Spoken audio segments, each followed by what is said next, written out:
Most gardeners plant the same fruit tree or berry bush variety their grandparents grew, or whatever the local big box store happens to stock, and assume that availability means it's actually the best choice for their yard. That's wrong, and it's the reason so many home orchards and berry patches produce disappointing harvests year after year without anyone ever questioning the variety itself.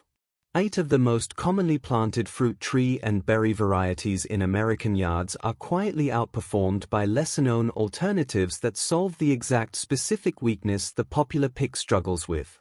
I'm walking you through all 8, exactly what's going wrong, and exactly which variety actually deserves the space in your yard instead. Before we start, tell me in the comments which fruit tree or berry bush you've been growing for years without ever getting the harvest you expected. Number 1 is Bartlett pear, the single most recognized pear variety in the country, sold at nearly every nursery specifically because the name sells itself. The problem is that Bartlett is genuinely susceptible to fire blight, a bacterial disease that can kill entire branches or even whole young trees in a single bad season, and it's considerably more vulnerable to this disease than several other pear varieties available at the exact same nurseries. It's hardy in zones 5 through 8, needs full sun, and requires a second pear variety nearby for proper pollination, which most people know, but far fewer people know that Bartlett's fire blight susceptibility means a single wet spring during bloom can wipe out years of growth almost overnight. Kiefer pear solves this directly with genuinely strong fire blight resistance while still producing a solid harvest of firm, juicy pears that work exceptionally well for canning and baking, even if the fresh-eating texture is slightly grainier than Bartlett.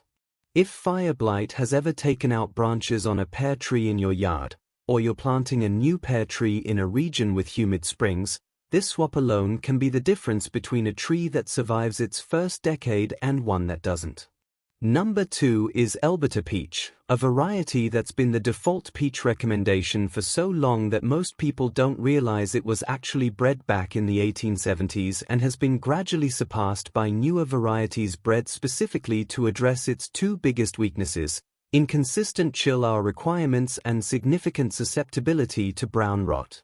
Elberta needs a fairly specific number of chill hours in winter to produce fruit reliably, and in regions with increasingly unpredictable winters, that inconsistency translates directly into inconsistent harvests from year to year. It's hardy in zones 5 through 8, needs full sun and well-drained soil, and is self-fertile, meaning you don't need a second tree for pollination.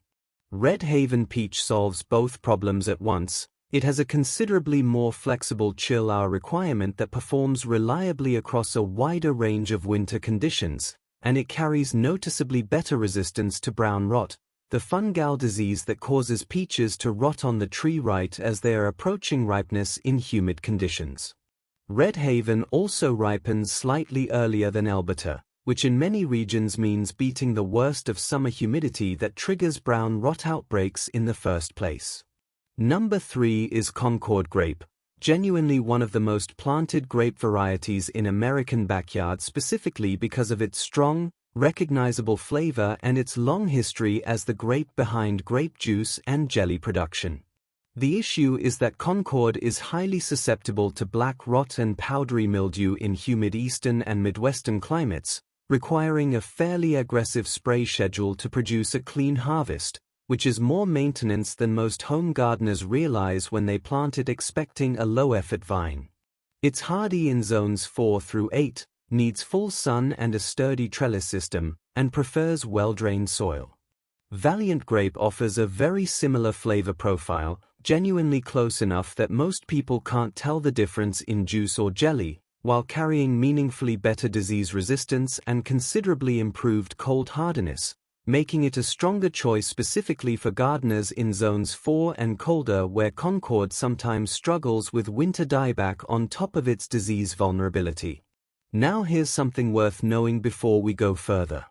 Number 7 on this list might be the single most disappointing berry variety most American gardeners have ever planted without realizing it, and the swap fixes a problem that shows up specifically in year 2 and 3, right when people expect the harvest to finally take off.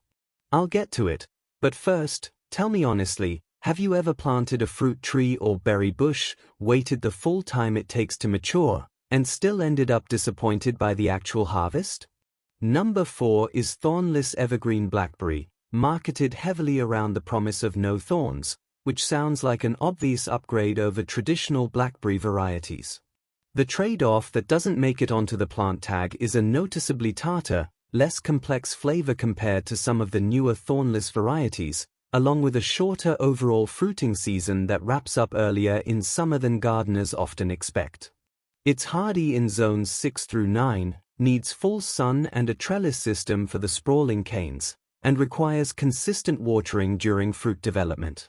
Triple Crown Blackberry solves both issues. It produces noticeably sweeter, more complex flavored berries that most side-by-side taste tests rank considerably higher, while also extending the fruiting window several weeks longer than thornless evergreen manages. Triple Crown also has a more upright, manageable growth habit that requires less aggressive trellising, meaning less maintenance across the growing season on top of the better flavor and longer harvest window. Number 5 is June-bearing Earliglow Strawberry, a solid variety in its own right, but one that produces its entire season's harvest in one concentrated 2 to 3 week window in early summer and then simply stops, leaving the rest of the growing season without any fresh strawberries at all. It's hardy in zones 4 through 8, needs full sun and well-drained, slightly acidic soil, and spreads via runners that need regular management to keep the bed from becoming overcrowded.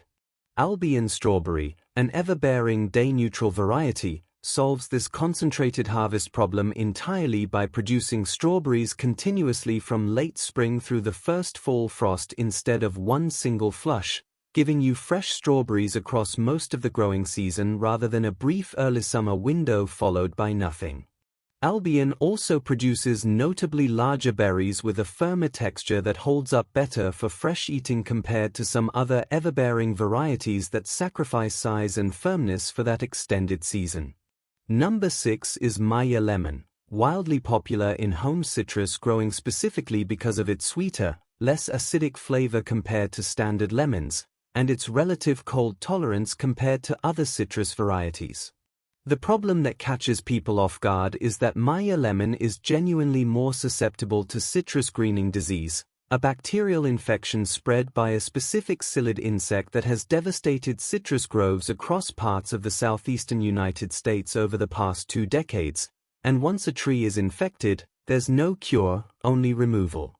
It's hardy in zones 9 through 11 outdoors, or grown in containers and brought indoors during winter in colder zones, needing full sun and well-drained soil.